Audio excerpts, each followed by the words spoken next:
3 days smoke trending and Ghana Tourism Authority Opposite. I was very, very disappointed. And okay, I see many in this slide on it, but maybe I'm saying when you look at countries that have advanced, I prefer be intentionality is a word. Intentionality. Just I didn't know and my wadrian na ho na de wadrian to pepe. They say why boatrim po say na be. Say na be. Ye call you no mo say. President Mahama smoke no de call you. Blouse. Yeah. In fact, to call my channel the critical analysis, my video my share almost 500,000. President Mahama call you no she smoke. Yeah. So it tells you say even at the world stage you could display the smoke no.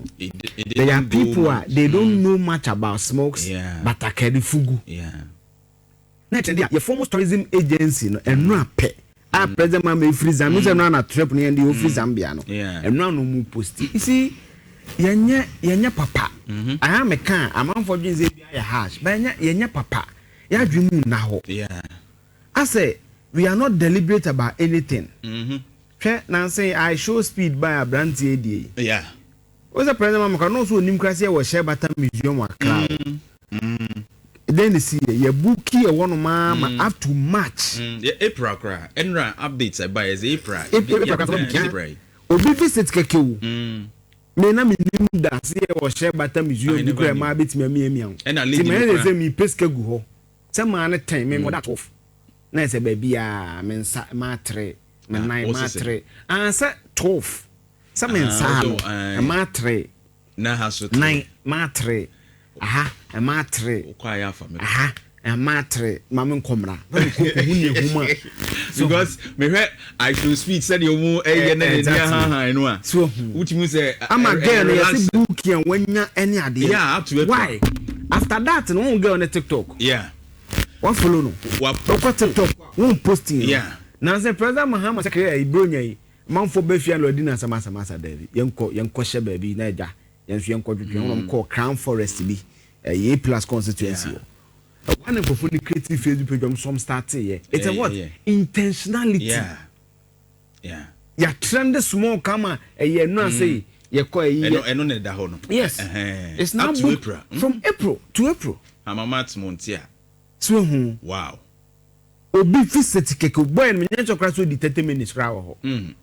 So but asesa gen ne shabrane ni business ni nyina publicity de ama no. Na ye form you see David Ambeka Madam Jifa Black Gomash. Ono ni Facebook page you post here about 3 days ago. Na woni mi say o start here de ache. But ana make no almost 20 years. Yes. And nobody knew miss na game ya crash o. Ye ni 20 years. Nobody knew about it. Yes, Mr. President Mahama Kwadmeti was Zambia said no nimkra say was share but I be ho. Intentionality. Tourism minister me kana sama mama me mentano. Ba me dem hu so.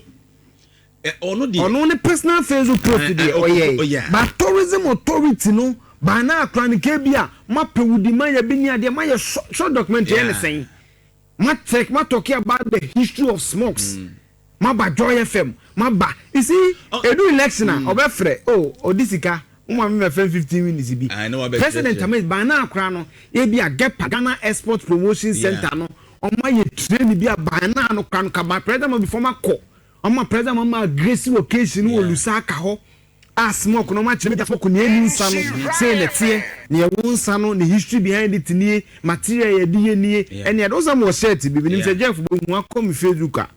O come profile pictures na mo shirt bi madam forgive na ye mama e fa na bia woni smoke bi da tem say akobi o Facebook mini pem ko fi osai na to mama abia woni na smoke bi da beautiful akokwa me shagba kwa me shebi atmu so wanya yi bi ko me Facebook video say to profile picture na smoke no wanim say beautiful design so intentionality emra na dwa medwa paro ba se ne Ghana sem no me fedu mateso kagia mesi omoso no na matena ho ma 3 days in ma nya bibia e kwa na me expect say ka minister sent president mama ko eni nyina de na trend na the next day no okuje tope na shebi Kebra Haruna Dusu Kebra Sam George mama usa ayikura o hwe mama Lodina the pictures na usa no so depict African way we need to be intentional san ye ton country o che brick and mortar na cocoa near the nature and cocoa prices. I guess you see, no soft power, no soft power, and it's your culture. It's how you sell yourself through culture. Yeah. That way. Mama, clear example. Voice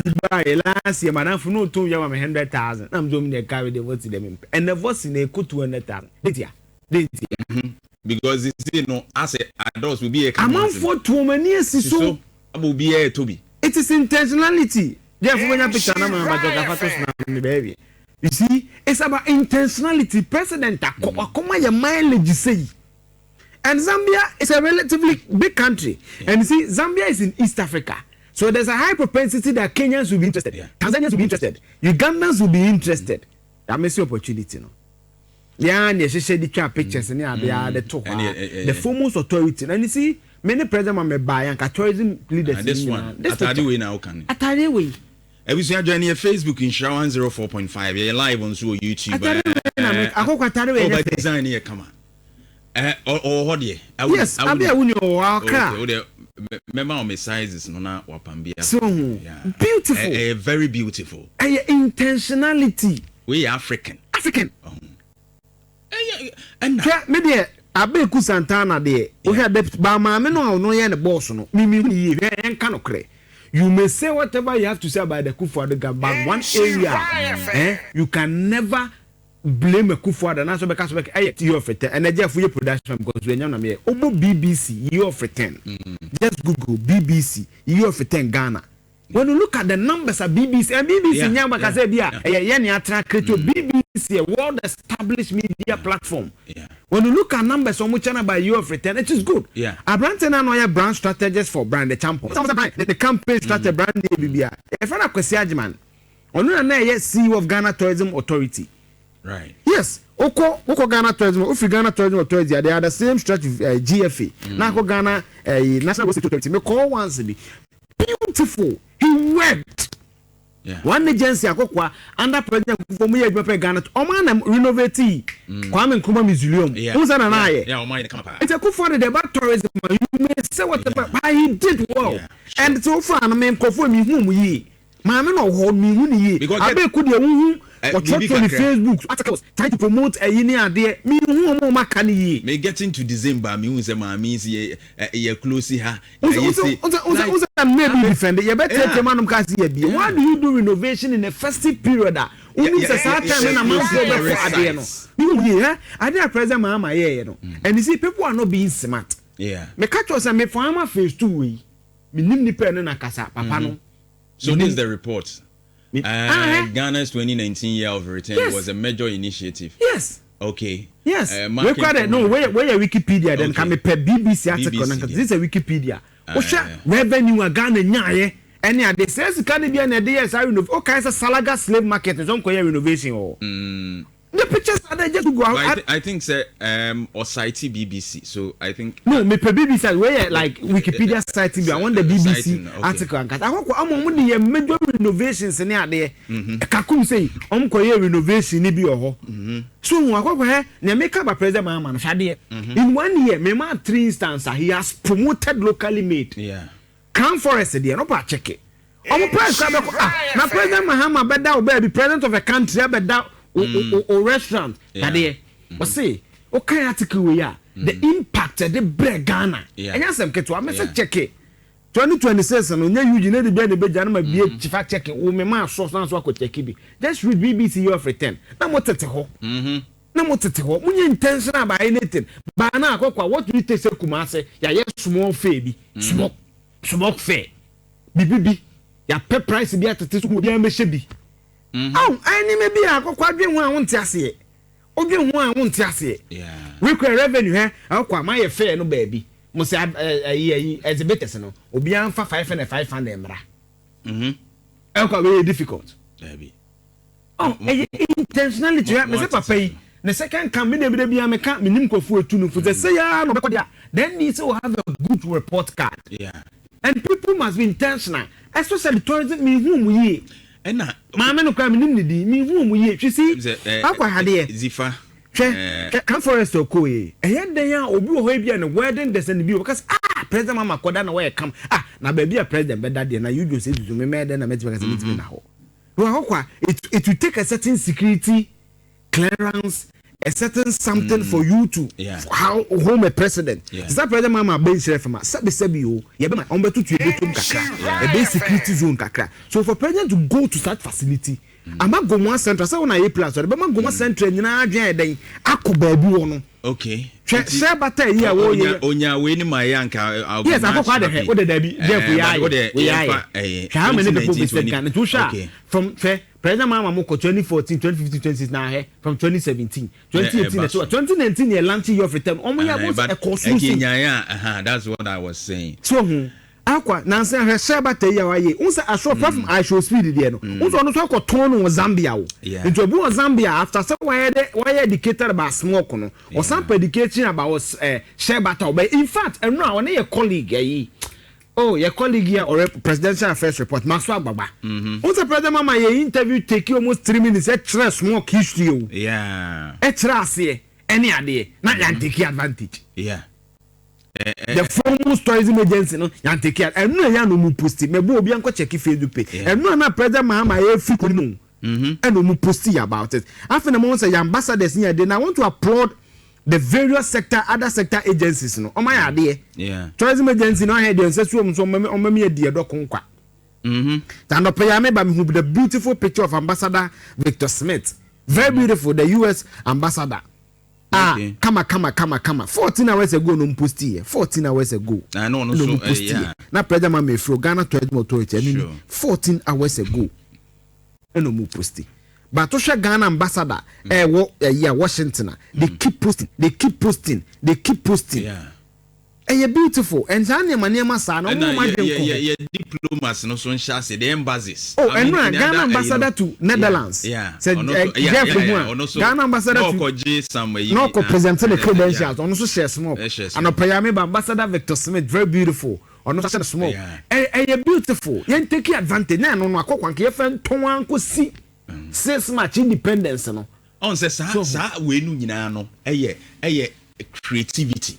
Exactly. Say if the tourism minister has this intentionally as Kenya and those plans no involve embassies no near day even the foreign affairs minister na no ma collaborate then all the intimampani cry be nu baby aye and na me can say be me say before say mampani obedu baby a host country ni mo no nanka the outfits be or debeko depict a culture no already history behind it more explain it to the host country so that local media ne cover cry they can teach the people over there about what the president is wearing and all those things. Very intelligent. That's a very intelligence. Okay, covered no. Yeah. Who's that president who has shirt no session no. Yeah. Who's that no what class here? And no too for better demand so yeah just the Ghana ambassador to the Fugu where you come on. Now, also no more church shirt and you beautiful. You see, what source a country? Mama can do what's it? I show speed in us. I sold Ghana more than what how I Ghana can. Yeah, turn. Because I want him. My remember this example. People understand. I hope cannot create. So we pay news on substantive issue. Obeko sebe. To be media koti. So why? Because of the name itself, you think that it is what? It is tagged at what? MPP. So as I say, it's an open BB a year balancer. Obekasa won't go because of how the media brand is and even the name on it. Akwa na me ka say. Right. So obi frabontin ba. No more a good report card.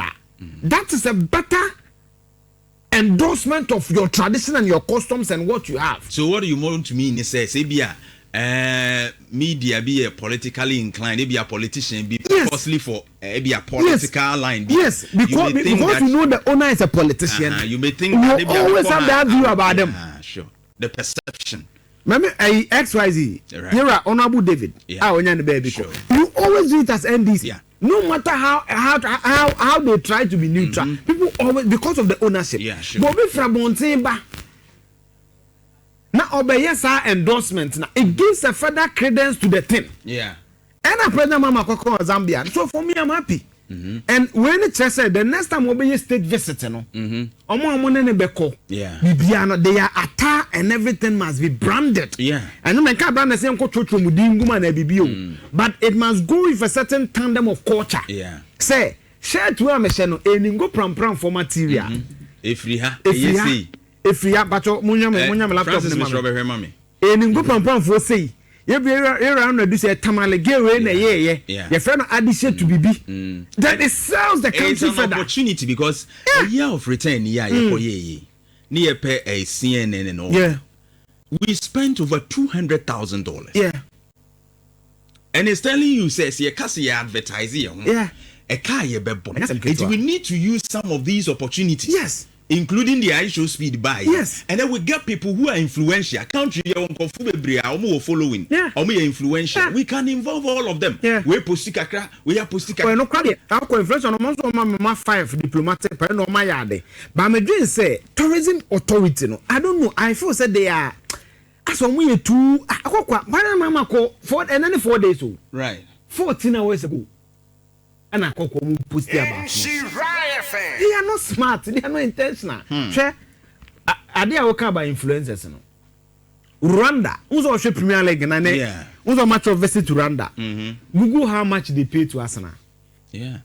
Google how much they pay to PSG. Visit to Rwanda Niguano. Google how much they pay. No be a streaming Ghana. Almost 20 million. We create me Tranka say if I was shocked. They don't know. Obit me Tranka say in Faswini so. We need these things. Yeah. We need. Who's the president of called Japan? Me, I saw it or called Japan. Who's that? Say, hardly do you see them travel if it's stay dinner or she suit. Yeah. Mostly kaftan. The kaftan, I think, James find the bondana or so on or yeah, inauguration. Yeah. At that dress they call Byron. Kaftan is here. Yeah, a short history be. Yeah. Send an hour cano. Sure. Brilliant. Yeah, the amount you will be in Omo candy. Brilliant. Na the ministers no munti koto no so omo ntonga na kwa so beba Ghana koko ni aton and I was happy with the Speaker of Parliament. Minim Jeff betimi dey atoso amaya. Oh, the dressing this week. Me hu here. Very beautiful. Na many aje. Oh, no mama Lodina dey so very beautiful. Lodina then there's my dressing for the week. Oh, there. Oh, F-Pan. Yeah, F-Pan. Go give me a pem bia mano. To stress and you pambra menya obi dia man. There said and no na say free me won say Valentine gift to get say free so benya akwa beautiful House of Parliament now the whole speaker no in a traditional attire. And no practice episode do na so yeah because of and they do so omo ma ye ni upload it should be conscious. Yes. And we must be conscious. Omo innovating Nkrumah Museum no was it last na mko Accra na me this German corporation, they brought one as Lydia Maison of the pictures is even on my Facebook. Right. I was amazed because Kwame Nkrumah Museum. You went to a place you do visuals and Nkrumah would do visuals. Yeah. And a casachero. Sure. And the renovation is beautiful. The cars are now use you. The name be a one home. Beautiful. I want to say could run a library wow a bookstore be obi to book almost $600. Oh yes. I don't want to share TV say a show ne no ma why ye ne book $600 na me book 50 go am to obeto me what I'm saying is that me no matia yeah but girl no free is it Minnesota Minnesota's baby sir you be so you win e do call art center so fi Kwame Nkrumah Museum wa what independence cycle na art center no ho akwa shirt ya ye ton 2 million umtimi ton 400 emi na me bagani a mbesa me ko magbati amini aga na ni no ana me so me the service to broni ntimi say 400 am so ye mom 300 na kwa bundles ni adi they buying. You know the propensity of it. Say me we the music club the Kumasi ni ade ya mo wana me Indian coordinator no na media no share so frame me say oh me wa kra na no be so san be tade ni be ko na ma me so mu pebi so revenue e be generate it's a won chain no e bia na ma me so hye kwadwuma mo bi so be hu don ka say dey opebi yeah it we say say can me business oriented that can be taken as a business that kwa ka bia my export exactly yeah and myself just president other blessing kaftans let's build something around it. Sure. Short documentary bibi enye bibia na kokwa mutu mu toys mu grade dey na moye It would be pay young guys to be a documentary be being kitty be on my diamamo. Yeah. Okay, do a matia, yeah, be a time the so I want to applaud President Mahama and the Zambian trip was beautiful. Among 4 million, the Ghana has a very interesting history of Zambia. Even some of their foremost universities named after Kwame Nkrumah. Named after Kwame Nkrumah. Dr. Kenneth Kaunda, very, very astute people, the 4 bears. And my last suggestion will be answered. Wow, now we cover the 1956 speeches, you know. When you read about that of say David Kaunda, Julius Nyerere, Jomo Kenyatta, Kwame Nkrumah, Haile Selassie, set them the na Sibanos Olympio no Makunewi, so the first school in Africa, Togo. So all those history it will guide you. Aqua Enra Jeff recorded separate mama.